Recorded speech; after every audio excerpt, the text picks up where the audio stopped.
मंदाकिनी आवाज आ रही है क्या? मंदाकिनी जी मैम आ रही है। आ रही है। ओके। हाँ जी आ रही है।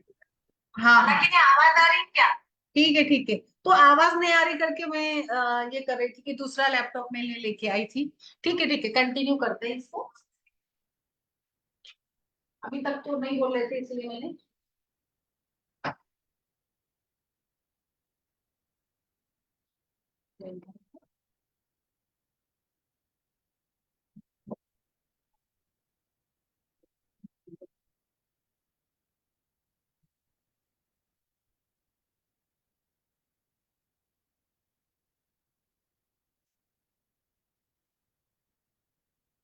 चलिए मैं जैसे आज टॉपिक हमने लिया है एडिनोमायोसिस। ठीक है।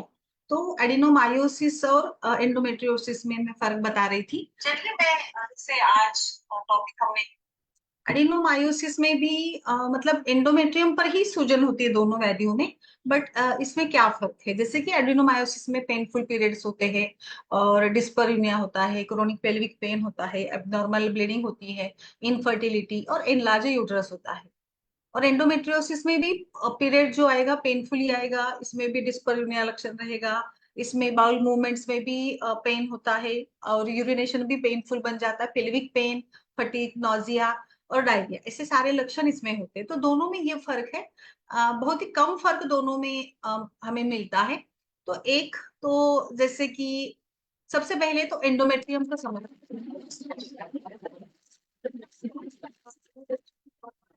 जो डेज होते हैं उसमें ये बदलती रहती है। जैसे जैसे साइकिल प्रोग्रेस होता है तो ओवुलेशन की तरफ जाता है तो एंडोमेट्रियम थोड़ा सा थिक होने लगता है, तो ये जाकर बनता है 11 सेंटीमीटर, 11 mm। ठीक है। आप जैसे कि मान लीजिएगा कुछ हार्मोन्स के कारण या सिक्रेटरी फेज में एंडोमेट्रियम ज्यादा से ज्यादा बढ़ जाती है और ये ज्यादा से ज्यादा बढ़ते चली जाती है 16 mm। बट एक फिटनेस जो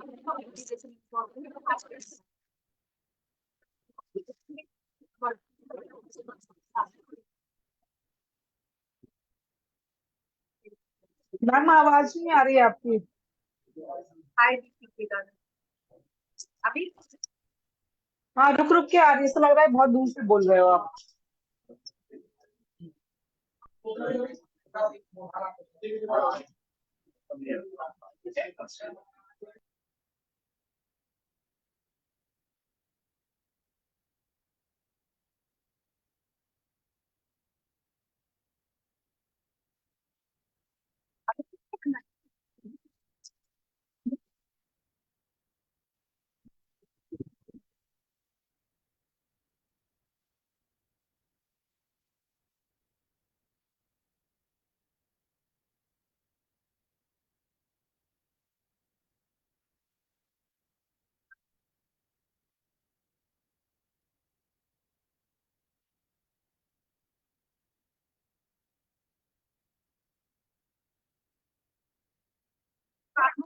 विचार क्रॉनिक कॉन्स्टिपेशन।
मॅडम आवाज येत नाही.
हेलो।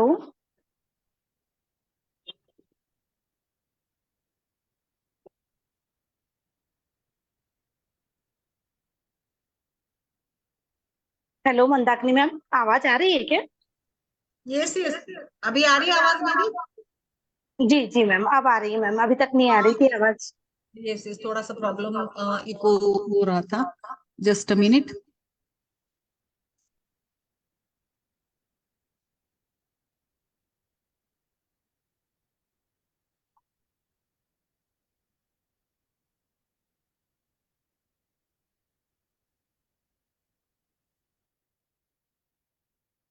चलिए, अभी आज जैसे हमारी मैडम की केस थी ना, उसी प्रकार से हमने सोचा कि आज हम लोग ये डिस्कस करेंगे एंडोमेट्रियोसिस। तो मैंने इसके कारण बता दिए थे। अभी सही आ रही है आवाज सभी को? ठीक है, चलिए, अभी सही आ रही है आवाज? जी मैम, अभी आ रही है। ठीक है, चलिए, तो हम आगे बढ़ते हैं कि इसके कारण मैंने बता दिए थे। पर स्क्रीन पे कुछ नहीं दिख रहा है मैम। हाँ, वो दूसरा मैंने चेंज किया ना लैपटॉप, तो अभी मैं शेयर करके ये करती हूँ, स्क्रीन शेयर करती हूँ 2 मिनट में। तब तक हम लोग डिस्कस करते हैं इसका ट्रीटमेंट प्लान क्या है। तो लाइक ये देखिए, कॉजेस मैंने बता दिए थे कि लाइक एस्ट्रोजन हार्मोन के कारण और इम्यूनिटी के कारण, मेंस्ट्रुअल फ्लो के इश्यू के कारण, और कभी कभी सर्जरीज के कारण भी एंडोमेट्रियोसिस होता है। आयुर्वेद में एंडोमेट्रियोसिस को क्या कहते हैं? देखिए, एंडोमेट्रियोसिस ये एक ऐसी कंडीशन है, यानी जहां पे कि हम इसको माउस या मेदो वृद्धि कह सकते हैं। माउस मेदो वृद्धि, यानी जो भी बाकी के कारण होते हैं, आप इसको धात्वाग्नि मान दे, जैसे भी आप कनेक्ट करना चाहे, तो ये इस कारणों से एंडोमेट्रियम साइज में बढ़ जाते हैं, जिसके कारण फिर painful micturition, painful defecation, painful intercourse, painful, सारा कुछ पेनफुल होगा। ये बेसिकली एक वातज व्याधि ही है। तो आयुर्वेद अप्रोच ये हम लोग योनि व्यापक के साथ कर सकते हो, यानी अपान के क्षेत्र में कहीं ना कहीं अपान वायु की दृष्टि के कारण ये सब कुछ हो रहा है। ठीक है, चलिए, अभी फोकस ट्रीटमेंट प्लान का क्या रहेगा? वात कफ, अभी मांस भी दुष्टि है, तो मांस वृद्धि के लिए हम लोगों को लाइक मांस धातु स्रोतस में वात दोष के अवरोध के कारण ये सब कुछ हो रहा है। तो हमें वात अनुलोमन करना है, हमें मांस का भी क्षरण करना है, हमें मांस को भी हटाना है। ठीक है, तो हम जैसे वातज योनि वैपथ की ट्रीटमेंट करते हैं, उसी प्रकार से यहाँ पे भी थोड़ा विचार करना चाहिए।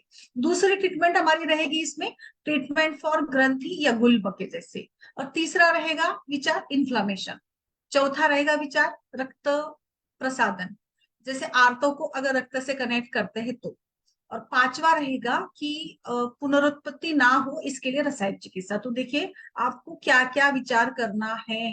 एक तो वातज वेणुयापथ के जैसे, फिर ग्रंथि को हटाना है, यानी जो एंडोमेट्रियम साइज बड़ी है, फिर सूजन कम करने हैं, रक्त को ठीक करेंगे, और फिर लास्ट में रसायन करेंगे। तो इसीलिए स्टार्ट करते हैं दीपन पाचन के साथ। आपके पास जो भी अवेलेबल है दीपन पाचन, उससे स्टार्ट करिएगा। इसके साथ ऐड जरूर करें मेदो पाचक योग, वैश्वानर चूर्ण, आम पाचक वटी, जो भी शुंठी पंचकोल आरिष्ट, इसका मैं जो भी आपका ऑप्शन है वो ठीक है।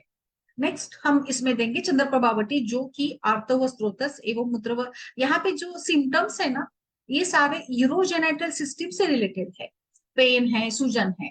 तो चंद्र प्रभावटी इससे बेस्ट कोई नहीं होगा ऐसे कंडीशन में जहां पे मूत्र प्रवृत्ति में पेन है और मल के त्याग के समय पेन हो रहा है, तो चंद्र प्रभावटी ये दोनों सिस्टम पर काम करेगी।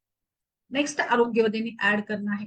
तो ये हमने क्या किया, पहले तो हम वात का अनुलोमन आम पाचन कर रहे। अगर पेशेंट को ड्यूरिंग उसके नॉन ब्लीडिंग फेज में, यानी छठे दिन से नेक्स्ट वाले डेज में हम अगर विरेचन कर सकते तो बढ़िया है, मतलब आप तिक्तवृत का पान करके विरेचन, क्लासिकल विरेचन करवाइएगा। बट अगर पेशेंट पीरियड के समय आता है, तो वहां पे पेशेंट के पास बहुत ही अगर कुछ ऐसे प्रॉब्लम्स है कि भाई पेन ज्यादा है वगैरह, तो हम लोग स्टार्ट करेंगे वहां पे गंधर्व हस्तादि कषाय, धन्वंतर वटी, धन्वंतर वटी, गंधर्व हस्तादि कषाय, ये पेन कम करेंगे। अब त्रिफला गूगल भी दे सकती है।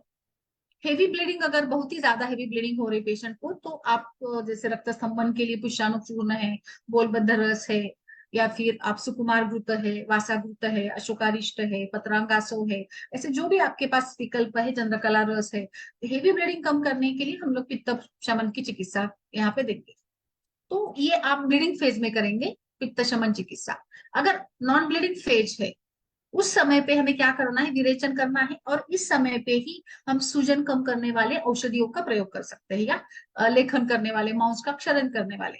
तो आप ऐड कर सकते हैं शीघ्रगुगुल, कुबेराक्षी बट्टी। पेशेंट की प्रकृति देखिएगा, पित्त प्रकृति की है तो थोड़ा सा लाइक ये होगा, शीघ्रगुगुल उष्ण पड़ जाएगा, तो आप कुबेराक्षी बट्टी ऐड करें, पुष्पधनवा रस ऐड करें, फलद्रिकादि गुगुल ऐड करें। एंडोमेट्रियोसिस के लिए एक बहुत ही अच्छे विकल्प है जो मैं बता रही हूँ ना, ये सारे अनुभूत है या अलग अलग केस में इसका अच्छा रिजल्ट मिला है, इसीलिए मैंने इसको यहाँ पे आपके सामने बताया है।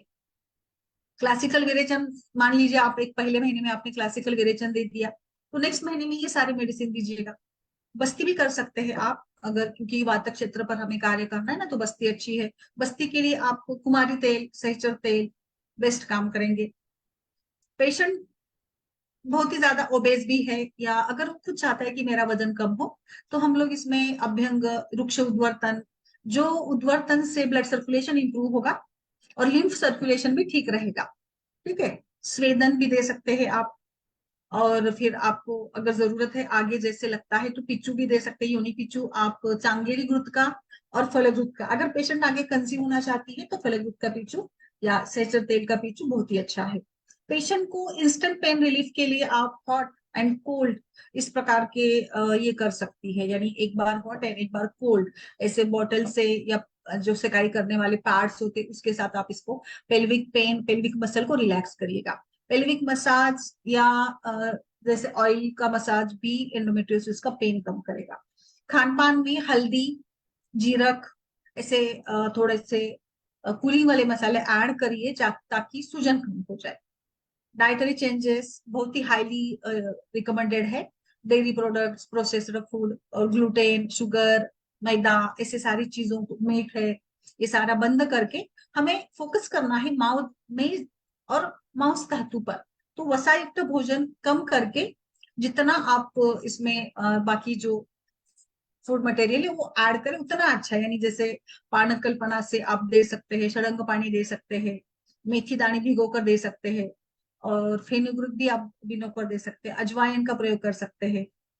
सिंपली आपके घर पास अवेलेबल पुनर्नवा, गोपचूर, अम्ल की चूर्ण अगर अवेलेबल है तो इसका उपयोग आप शहद के साथ कर सकते हो।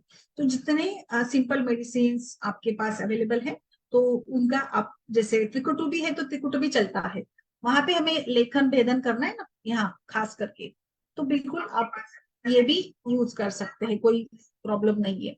देन बाकी इसमें पेशेंट की कंडीशन देखिएगा, प्रदरांतक लोह ठीक रहेगा। अगर आप नेक्स्ट में लास्ट में रसायन के लिए फिर आप विदारी कंद और दाढ़ी मावलेह, अभ्रक भस्म, अश्वगंधारिष्ट, ऐसे जो रसायन चिकित्सा मैंने बताई, लास्ट में रसायन हम लोगों को करना चाहिए। सो एंडोमेट्रियोसिस ये एक ऐसी व्याधि है जो हम मांस मेद धातु की दृष्टि से कनेक्ट कर सकते हैं। केवल मांस मेद धातु ही नहीं तो वात का प्रकोप भी है, तो हमें वात प्रकोप भी कम करना है। और कंप्लीटली जो सारे प्रोडक्ट्स है जो खान पान के ये है जिसके साथ वसा मेद जुड़ा है वो सारा कम करेंगे हम। और हम खाने में ऐड करवाएंगे बटर मिल्क, दही, लाइक फिर ये भी ऐड कर सकते हो आप, रेजिन्स, ऐसे वो सारा कुछ हमें ऐड करवाना है ज्यादा से ज्यादा, ताकि कंप्लीटली पेशेंट का मेद धातु पर वर्क हो। वृक्ष थोड़ा सा वृक्षण हमें कम करना है। मीट और बाकी एनिमल प्रोडक्ट्स भी लिमिट करें। Even though fermented food products जो है इडली डोसा अचार वगैरह वो भी कम करवाए। जो समय पे पेशेंट को पेन हो रहा है थोड़ा रेस्ट पीरियड भी उसको ले। जो हेवी एक्सरसाइज पेशेंट करती है ड्यूरिंग मेंस्ट्रुएशन तो वो भी कम करवाए। और बाकी आप रेगुलरली डेली रूटीन बनवा कर अगर देते हैं तो बेस्ट ही इसमें काम होगा। बात तो प्रोमिनेंट है बट फिर भी हमें मेद माउस का भी विचार करना है। तो विरेचन देन बस्ती ऐसा इसका ये रहेगा, प्लान रहेगा इसमें। यस, अभी आप बताइए। और जो पित्त प्रधानता, कफ प्रधानता, इस हिसाब से भी इसके ट्रीटमेंट प्लान में बदलाव होगा जरूर। बोलिए मैम, आपका इसमें क्या विचार रहेगा?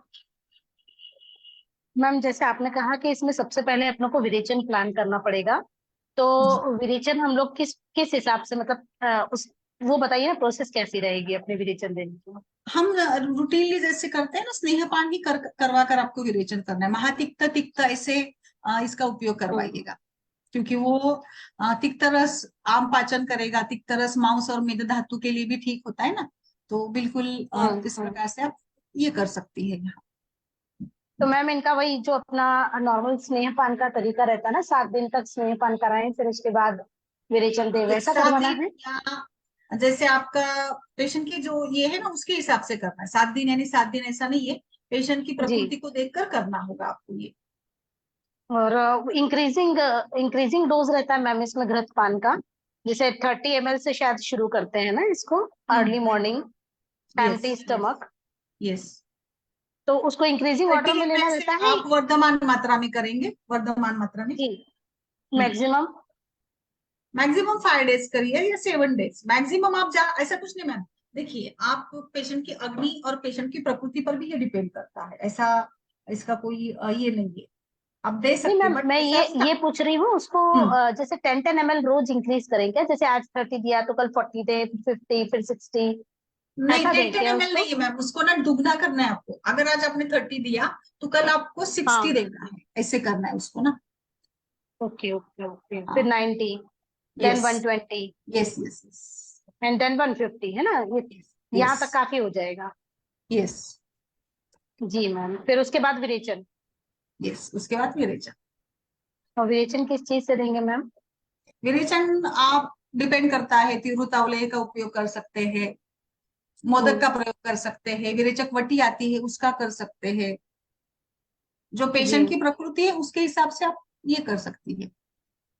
जी मैम। तो ये मतलब ये जो विरेचन रहेगा ये एक ही दिन का रहेगा ना? और एक दिन, एक एक ही दिन रात का। पहले इसको देना है इसी तरीके से ना मैम? एक रात पहले उसे देना पड़ेगा क्या एक रात पहले उसको नहीं, विरेचन? देखिए विरेचन स्नेहपान हो गया। औषधि। नहीं नहीं जी। नहीं नहीं। स्नेहपान हो गया तो आपको क्या हम्म, करना है, स्नेहपान के बाद 2 दिन 5 दिन मान लीजिए हो गया, तो 2 दिन का जो गैप हम्म, होता है उस गैप में हम हम्म, लोगों को ये करना है, उसमें स्नेहन स्वेदन करवाना है। और फिर जी। 3rd डे पे यानी लाइक मान लीजिए 5 दिन स्नेहपान हो गया, 2 दिन स्नेहन स्वेदन हो हम्म, गया। उसके नेक्स्ट डे के हम्म, रात में आपको थोड़ा सा ये खान पान देना है, जैसे अभिसंधि, थोड़ा सा दोषों के लिए हम्म। अभिसंधि टाइप का खान पान हो। जी जी। जैसे दूध दही दे दिया, उसे खीर बना कर हाँ दे दी, खिचड़ी दे है ना? दिया जैसे, यस थोड़ा अभिषेक खिचड़ी में थोड़ा। घी मिला करके दे दिया। यस जी। ऐसे कर और फिर सकते हैं। उसके बाद, जी, नेक्स्ट डे ये भोजन दे करके रात में फिर विरेचक औषधि देनी है? हाँ रात में नहीं जी देना मैम, मैम। विरेचक औषधि सवेरे देते हैं। अच्छा, ऐसा है क्या मैम? हम्म। हाँ, वही पूछ रही मैं, उसी में कंफ्यूज हूँ। नहीं दो नहीं। दिन तक स्नेहन स्वेदन करके 3rd डे पर एकदम मॉर्निंग में अपनों को खाली पेट विरेचक औषधि देनी है? यस 9 से 10 बजे के टाइम पे विरेचन दिया जाता है। जी जी जी। ठीक है मैम। ठीक है, और बताइए किसी का कुछ इसमें है, इसको लेकर अगर है तो बताइए। एंडोमेट्रियोसिस में क्या यूज करते हैं आप, कभी कुछ यूज किया है किसी ने?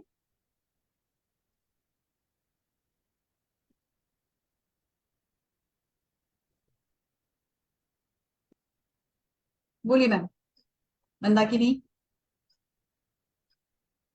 नहीं मैम, मैंने नहीं ट्रीट किया एंडोमेट्रियोसिस। अच्छा आया आया तो है, लेकिन एक दो बार आते थे चले जाते, तो अच्छा अच्छा। ट्रीट नहीं होता। Okay ma'am okay. मैम सबसे पहले इसमें हमें मतलब जो अगर वो पर्टिकुलर एंडोमेट्रियोसिस की कंप्लेंट लेकर आ रहा है, तो जो कंप्लेंट लेकर आ रहा है सबसे पहले उस पर भी फोकस करना पड़ेगा ना? जैसे आपने कहा कि अगर वो ब्लीडिंग की कंप्लेंट लेकर आ रहा है, एब्डोमिनल पेन की कंप्लेंट लेकर आ रहा है, तो सबसे पहले हमें वो वाली मेडिसिन देनी है ना उसको। ये विरेचन वाला हमें बाद में प्लान करना पड़ेगा, यस वो वहां स्नेहन और पे आपको विरेचन। लोकल मतलब जो भी उसके सिम्टोमेटिक टाइप की ट्रीटमेंट आपको करनी पड़ेगी। जी। और और फिर उसको उन्हें बाद में पहले ये तो समझाना डायग्नोसिस करना पड़ेगा। पड़ेगा, यूएसजी करवाना पड़ेगा, आपको डायग्नोस जी। करना पड़ेगा, पूरी हिस्ट्री लेनी पड़ेगी, एंड देन फिर आप आगे का हम्म, सारा ये रहेगा उसमें। जी मैम।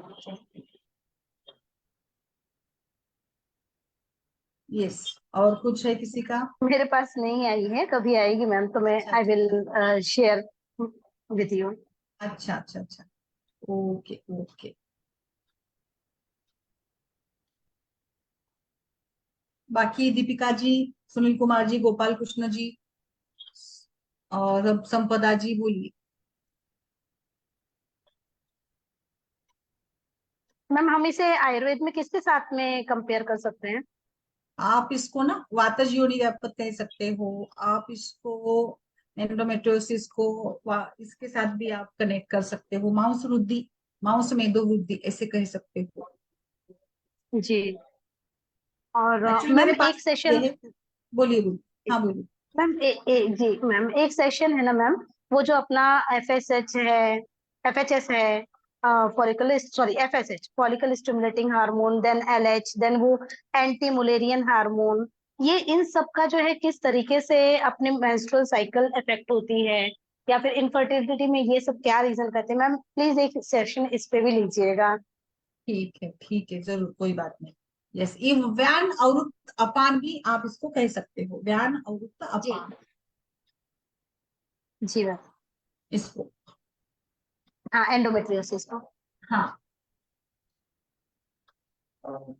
मैम, हाँ, जैसे अभी मेरे पास एक पेशेंट आई थी, 51 ईयर की है। उनको पिछले महीने 2 बार पीरियड्स आए थे। फिर नहीं, नवंबर दिसंबर में 2 बार आए, फिर जनवरी में 1 बार आया, फिर फरवरी में नहीं आए। तो वो भी आई मेरे को दिखाने के लिए। तो सारे सिम्टम उनको मेनोपॉज वाले थे, hot flashes, mood swings, age क्या है नाइट उसका? स्वेट। 51 है मैम। अच्छा। तो सारे उनको सिम्टम, मतलब ये हॉट फ्लैशेस वगैरह सब कुछ था।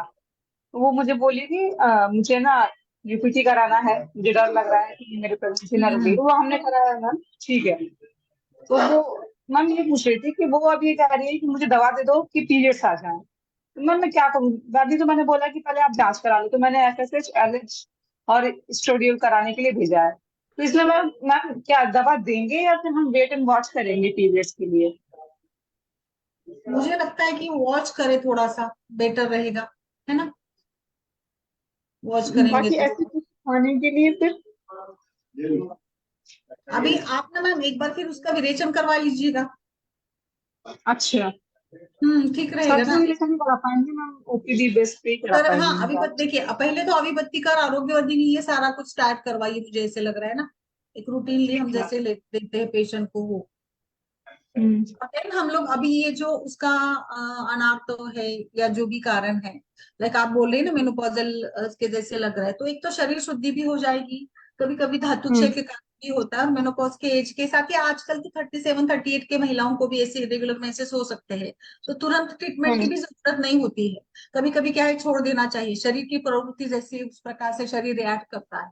तो ये मुझे ऐसे 51 ईयर की मैम, हाँ, 51 की है, वही 51। तो 51 में मैम हम्म। पीरियड आने के लिए मेडिसिन देना मुझे तो नहीं लगता, आई डोंट हाँ, प्रीफर। मैं मुझे भी नहीं आया, लेकिन वो टेंस थी कि मैंने, मुझे दे दो दे दो। मैंने कहा अच्छा आप नहीं, टेस्ट उसको करा ना लो। उसको काउंसलिंग करवाओ आपकी, भाई अभी आपका पीरियड जाने वाला है तो उसको लेकर रोना मत रो कि मुझे पीरियड आना चाहिए। एक मानसिकता होती है महिलाओं की कि पीरियड नहीं आ रहा है तो वो बहुत ही ज्यादा ये हो जाती है, तो ये मानसिकता तो बदलनी पड़ेगी, आप काउंसलिंग करो, उल्टा उससे आप वात शमन के लिए प्राणायाम, योगा, स्नेहन ऐसा कुछ बोल सकते हो, ये तो बिल्कुल ठीक बला रहेगा मैम, ये। मैम बला वगैरह दे सकते हैं ना? बला, हाँ हाँ बला आसन हाँ, का वो आदमी का दीजिए ना, छिड़काव बला खिलाई सकते कैप्सूल हैं।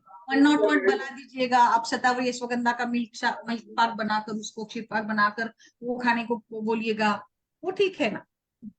हम्म। ठीक है, दीपन पाचन करके फिर यही कर दूंगी हाँ, मैं। यस, और उसको दीपन समझा पाचन दीजिए। हर दिन। ठीक है मैम। हाँ वही तो, कांदे।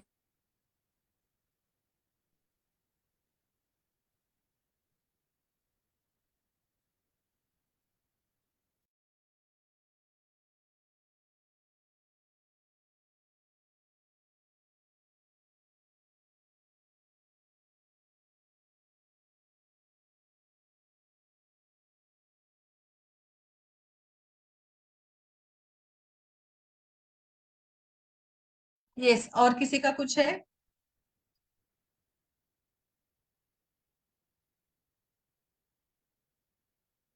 मैम क्या है ना, ये थोड़ा सा मेनोपॉज का टाइम ऐसे होता है ना, हम लोग कुछ बोलते हैं ना पेशेंट को तो भी वो इसके मूड में नहीं होता है, वो डॉक्टर चेंज करते रहता है। मैंने देखा है महिलाओं को स्ट्रगल करते हुए कि उनको ऐसे लगता है कि मेंसेस आ ही जाए, नहीं आए तो उनको अच्छा नहीं लगता है। वो एक क्या बोलेंगे,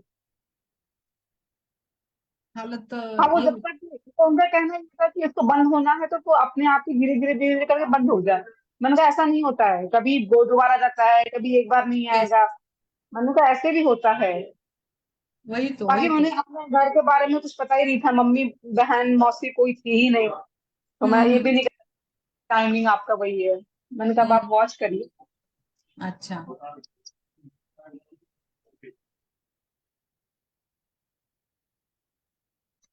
ठीक है मैम।